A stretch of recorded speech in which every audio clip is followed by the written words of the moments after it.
Hi, and welcome to part 2 of my Classic Enterprise Refit build. In this video, I'm going to be looking at the rec deck and also some of the issues I'm having with scale, trying to fit in all the set pieces into the physical dimensions of the ship.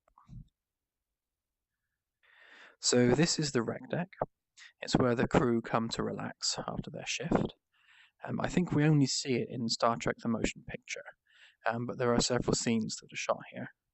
The first is where Captain Kirk is stood on top of this platform here, addressing the crew as they stand up on the balcony and just mill around here.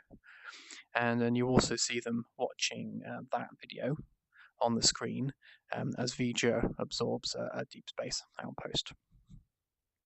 The physical set that they shot for the movie was probably about twice the size of what I've got here. And was completely flat. There were no steps going down. But a rec deck of that size simply does not fit in a ship which is supposed to be 305 meters long. The original concept art did actually show a very different stepped rec deck.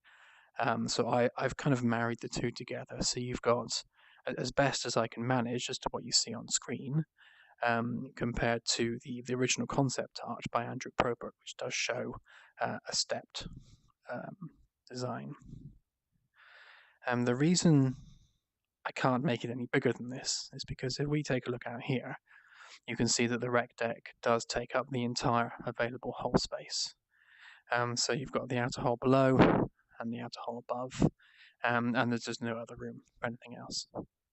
And also the reason why it's stepped and not flat is because the lower hull is curved underneath. It's got this concaved shape to it. So if we go and have a look up here. So this is the gallery area. This is where you see Decker and V'Ger having a look at the various different versions of the Enterprise, which I haven't put there yet, but I will get around to that. You've got the main screen, which again in the film is much bigger, but this is as big as I can manage, and it's still not small. I mean, it's big enough that you can see it from over there. And if we have a look over here at this lighting column, this is supposed to be a turbo lift, but at this scale, there's just no way it could be. We're hitting the outer confines of the hull, both above and below, so there's nowhere a turbo car could go. And it's also way too narrow. It's about 4 feet wide, and the typical dimensions of the turbo lift is about 8 feet, so it just simply won't fit. So I'm just leaving it as an attractive lighting column instead, done in the design of a turbo lift. Okay, if we move down here, this is the balcony, and we've got some very anemic looking planters. I will redo those and make them look more like they did in the film, and also include some decent plants, not these dead twig things I've got in there now. So hopping down here, there's a scene from the movie which is pretty much this exact camera angle where you see V'Ger looking out the window. And scale-wise, it's not actually too bad. So the window height is perfectly usable. You can see out there quite comfortably. And then we have a look at the balcony above. So this is where the crew stood, listening to Kirk speak. And again, the scale's not too bad. It feels good.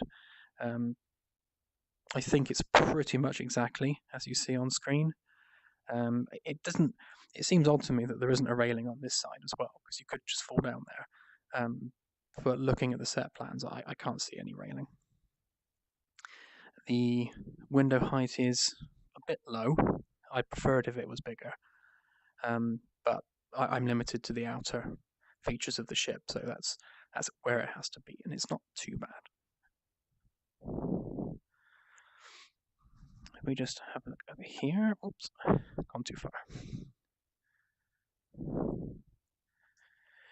So on the in the book, Mr. Scott's Guide to the Enterprise, you see bathrooms on either side of the rec deck. sort of in this space here, and I quite like that concept, so I'm going to keep with that. So you'll walk out of the rec deck here into a bathroom area. I'll have male on one side, female on the other. Oh, and also over there, you'll notice that that's where the intermix core comes up from the dorsal fin. So that's all going to be an engineering section. So rec deck, bathrooms, engineering.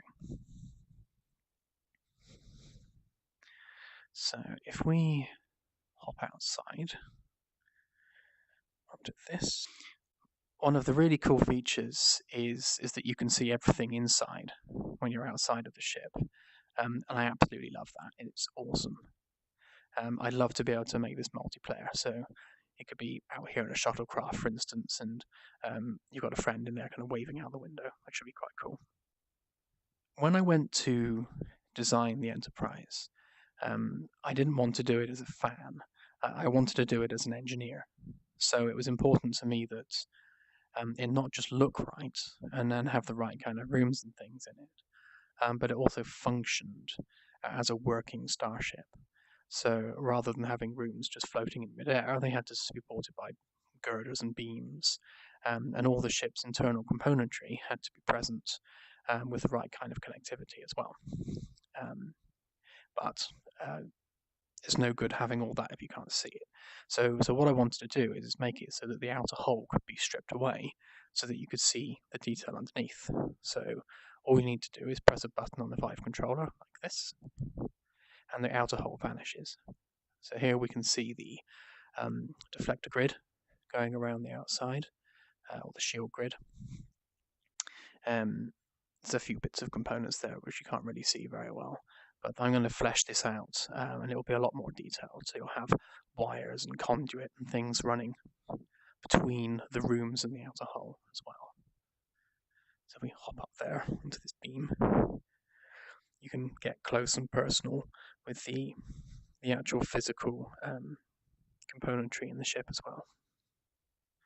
And there you can see the actual ship structure stretching its way up to the bridge dome.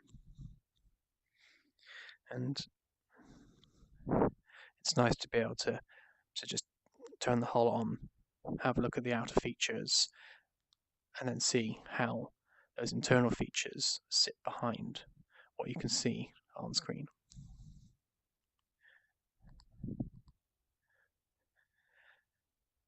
Okay, if we hop up there and go over here,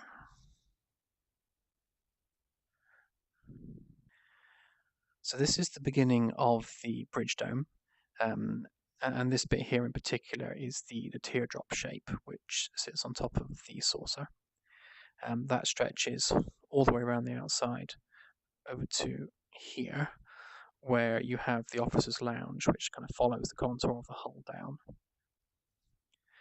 Decks 2 and 3, or B and C, should sit within this space, but there isn't enough vertical height to fit 2 decks. So the way I'm going to do it is I'm going to have a slightly stepped affair. So the second deck, which is supposed to be Kirk's ready room and the briefing room for the bridge crew, is going to sit at the front of the teardrop shape, and then around it, in a kind of a U shape and maybe slightly lower, is going to be deck C, which consists of the officers' mess and lounge area. I think I might struggle a little bit with the scale of this, because approximately here you'll have a separate lounge area where in Star Trek The Motion Picture you've got Spock coming aboard and Kirk and McCoy talking to him, and that takes place further back. Again, looking at Mr. Scott's Guide to the Enterprise, it's a separate lounge area to the one which stretches over the edge of the hull.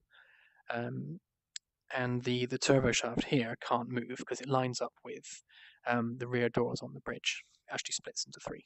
So you've got the main shaft that goes down, and then you've got 2 which go up to the 2 doors you see on the bridge. But I'll just have to play with that and see what I can squeeze in where. I'm actually standing on top of Kirk's quarters, or at least the shape of Kirk's quarters, according to the Stage 9 plan. So you've got a sonic shower over here. This is the shower area. Door comes in there. You've got a bed which goes here, and in here you've got like a personal communication console over there, and just some seats and storage cabinets there. And I'm going to replicate that same style all around D-Deck, and I think I should be able to fit 7. So 7 quarters, access to which is gained via the turbo lift through this corridor. Now the turbo lift itself, again, according to the Stage 9 plan, should be 8 feet in diameter, which is what I've made it here, and that there's more than enough room to walk around here comfortably. So I think an 8-foot diameter works fine. And you make your way down this corridor here. And this is going to be pretty much a stock radial corridor. These are going to be all over the ship. And then they lead into this circular corridor, which actually will go all the way around D-Deck in a big circle. And this is going to be the only way in and out of D-Deck. And here you see a door into the quarters. None of these line up yet, but I'll sort that out. And you can't really see much on the inside because the walls are a single-sided texture. So once you get inside, they all kind of disappear.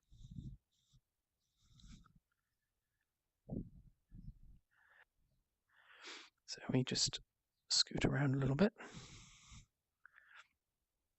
You can see that it's just a circular corridor.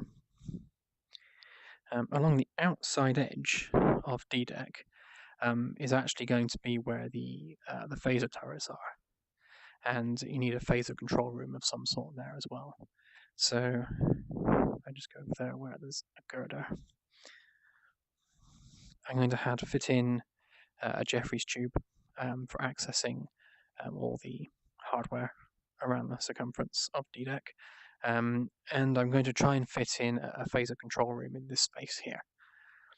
I'm not left with a lot of space, but I should be able to fit something in. And that'll be accessed via a doorway just in this corridor here. Access to the Jeffries tubes will also be via the phaser control rooms. So get into the phaser control room, and there'll be a hatchway into the Jeffries tube. And that should give you access also to the other Jeffries tubes and other decks. I'm hoping to have it so they all interconnect. So you could go, say, from here to main engineering, completely taking Jeffries tubes the whole way without actually needing to use any corridors. But we'll have to see how everything lines up. Okay. So if I try and find... over there.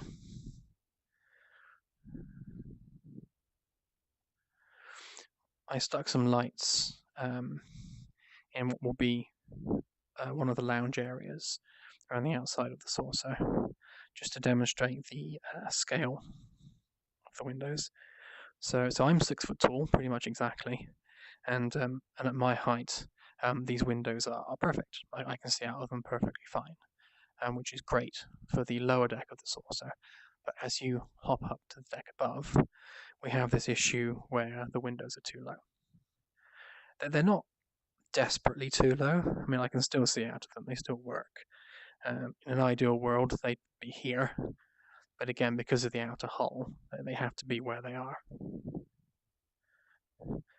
My intentions of this is still for them to be in line with whatever seating I put in. I haven't put furniture here yet, but there'll be lots of seating areas and tables and things, and hopefully they'll line up with these windows nicely. I do actually have a chair here somewhere, so if I sit down on a chair, hop over there. So this is a typical dining room chair I'm sat on right now. So if I just imagine just sitting back and lounging I think those windows work fine. Okay, now if we hop over to where the impulse engineering will be.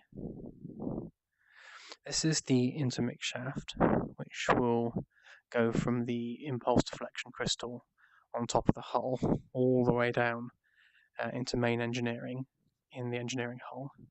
And if I turn off the outer hull again, you can see the beginnings of the deflector crystal housing there, which makes part of the whole impulse engine assembly, which will take up pretty much all of this space here. And you have the vertical shaft going all the way down. I think the bottom of that particular placeholder is roughly where the top of the engineering hull will be, so it's quite a long way down. The hull that you see here won't actually be here. This is where the dorsal fin comes, so this bit actually just opens up and goes down. And one of the problems that we have trying to fit the engineering sets into the 305 meter scale is that in Star Trek: The Motion Picture you see a blue corridor leading away from the engineering set, which down there won't fit because the corridor extends out beyond the hull of the ship. However, if I mirror that engineering design up here on the impulse deck, then I can have a corridor extending outward that way.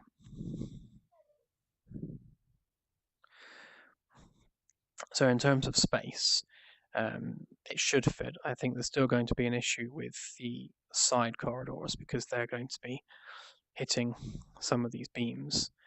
But if I make it slightly longer than what we see on screen, then I can have it extend out into this deck here. So there'll be a straight corridor straight the way through into the impulse engineering section, which will be almost a carbon copy of the one that's in main engineering down below.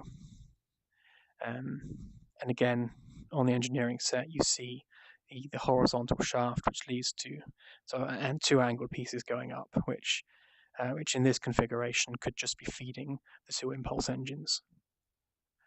But I'll play with that and see how it looks, because if it ends up looking out of place, I'll think of a different way of doing that. Okay, so I think that's it so far. If I just hop up, you can see what will be the top of the impulse engine. These pieces are just placeholders right now, but this is how big it will be, so you can get an idea of the scale of the deflector dish. And this is the actual structure itself. So within here there is a blue glowing dome. I don't really know much about what it is and how it works. I know it's something to do with the cap of the intermix core, but I'll research that and have a look at how I can include that into the physical systems of the ship. Okay, well, thanks for watching, and again, please do hit that like button, and please also do subscribe. Thanks very much. Bye.